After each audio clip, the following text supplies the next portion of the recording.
Hey, yo, this your boy DD. I'm the DM in the closet. I'm sitting in the closet. Got on my strong bad shirt. It's strong bad. I'm drinking a chai tea latte. I had to re-record this, so a lot of it's gone. I spiked it with a little barreled almond liqueur. Very nice, very tasty, very hot. And I just worked out, and so I'm now in a stuffy closet drinking hot tea after working out. So yeah, I'm starting to sweat a bit more. Isn't that great?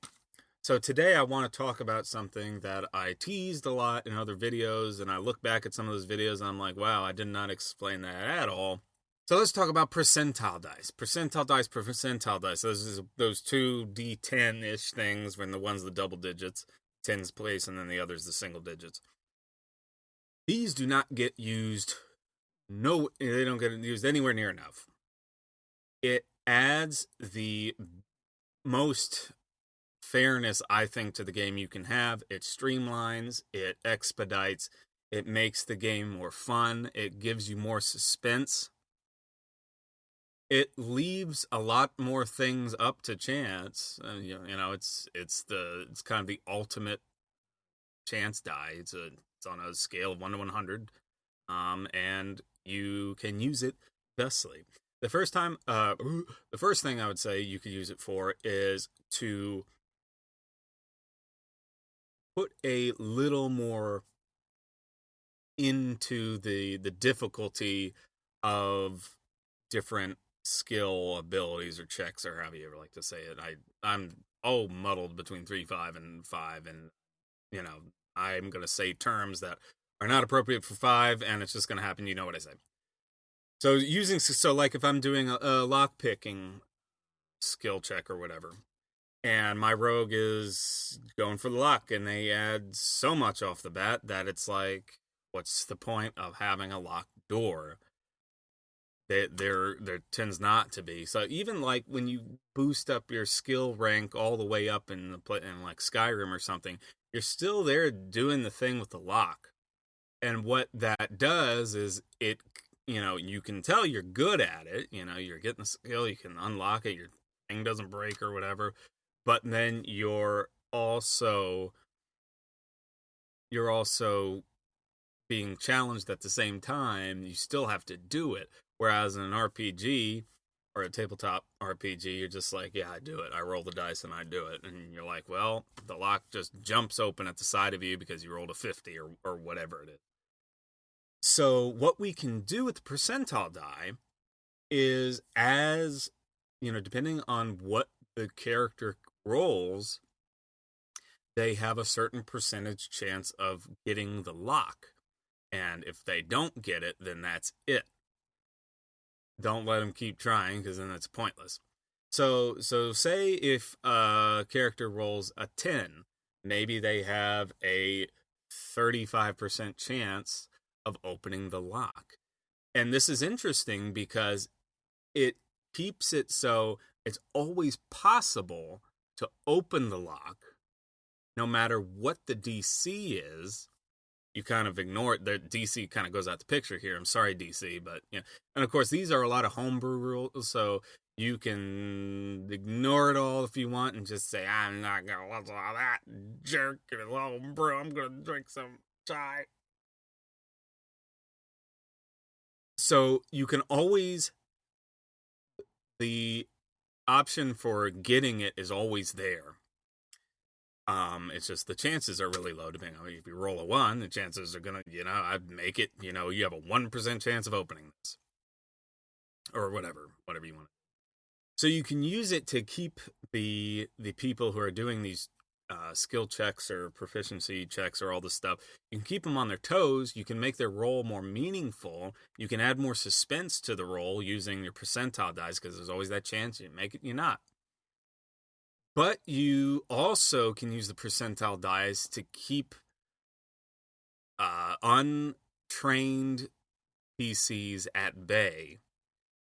Nothing's more annoying than like the rogue goes up, can't do the lock, you failed the DC. Up comes the wizard and like, give me your tools, and on you like crit, and you're like, well, I guess you open it or something. That's dumb. So you can keep the percentile die dice die. I'm switching back. Who cares? Keep the percentile die as a way to get the untrained members of the party, get them out of dabbling and being a control freak or whatever, or just kind of downplaying the role of the rogue or whoever's doing the check, because that's not fun. I mean, if you're the rogue and you're supposed to do the roguey things, and then the wizard comes and just because they're rolling on the same d20, and just because they rolled higher than you, that all of a sudden they have the ability to open the lock, that's kind of dumb. So you can use the percentile dice as a barrier, kind of a barrier of entry, where you can keep people who aren't trained, you can keep people who aren't classed in rogue or whatever, you can keep them under, a certain percent, so they're not going to just succeed because they rolled well. All gone. Oh, that was pretty early in the video too. I don't know what I'm going to do without something to drink. So we can use these percentile die as a way to make skill proficiencies and all that stuff, those checks, more exciting. And I think more exciting is good. I think that is better than less exciting. Yes. Okay. Thank you everyone, by the way, who checked out the review of Rime of the Frost Mating. Appreciate it. Appreciate every view, like, subscribe given. Okay, so moving on. We can use our percentile dies also for controlling NPCs. Now, I really like this because nothing is worse than having an NPC who you don't really care enough about to give a whole stat block and everything, and then the PCs want to have him tag along everywhere. I don't really like that because it's more work on me if they're in a battle and when I'm going to control both.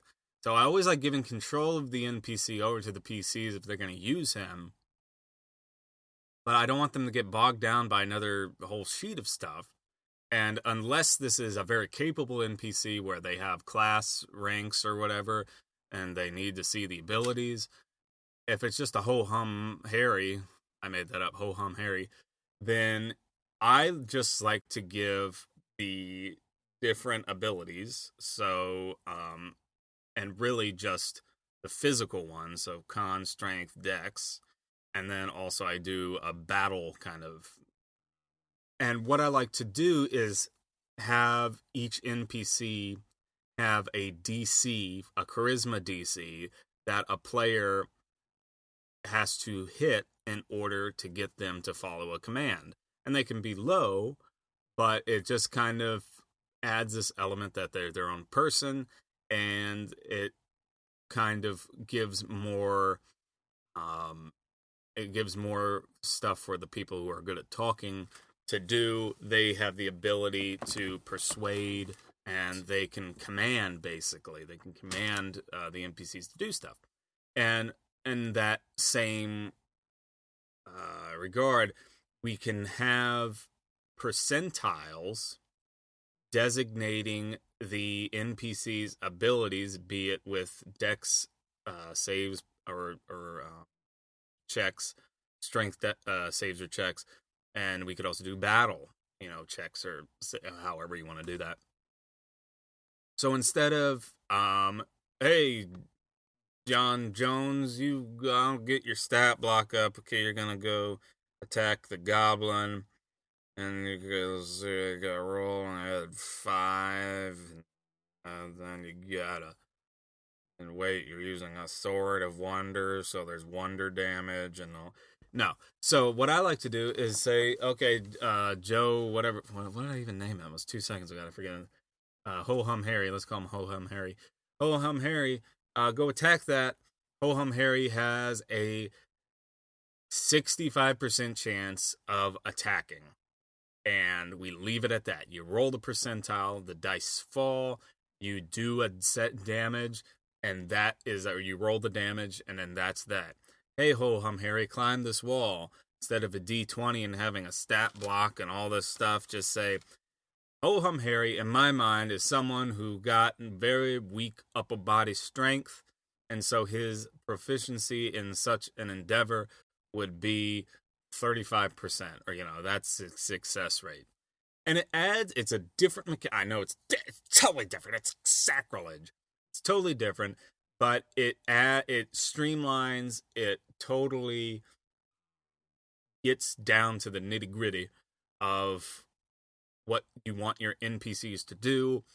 And I think it also adds a fun element of suspense, and also, depending on what you're asking them to do, of course, the chances go up and down. And of course, you can always say the chance is 0 if you ask something stupid, it's like, hey, go fly the moon. Don't give them a 1% chance. Now just say no, it's not going to happen. So I like to use it for controlling NPCs because it streamlines, it gets things down, it's down and dirty. Get it and you get out. Get it and get out. Get out of here, ho hum Harry. All right, so the last thing I want to talk about is using percentile in mass combat.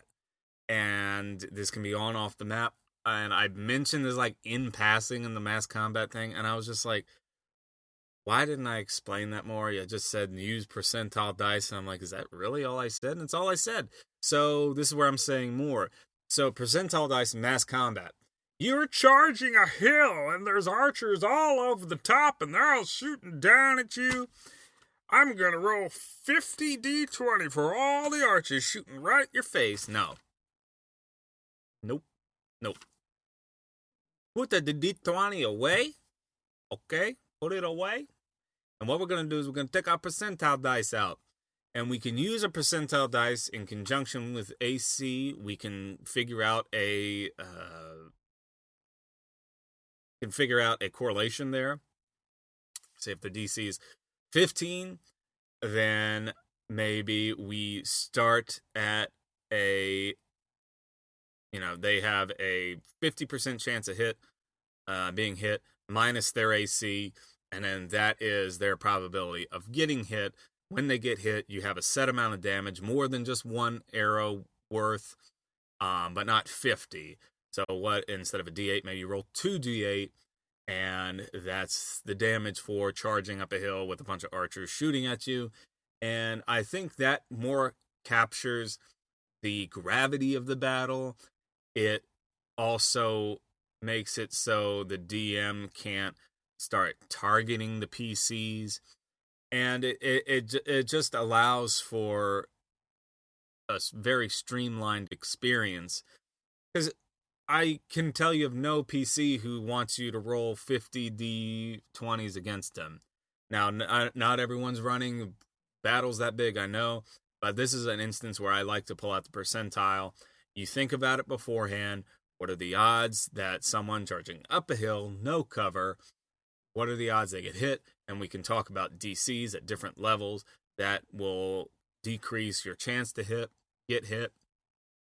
And then what's the damage for getting hit? So I recently had a huge amphibious assault battle. We did a one-off. It was in the same world. It was fun. We did, not everyone could make it. So the people who could, or not everyone could join online, but the people who could, I did a one-off battle that took place 2 weeks in advance, or 2 weeks in the future of where the campaign was currently, across the map, so they couldn't interfere with it.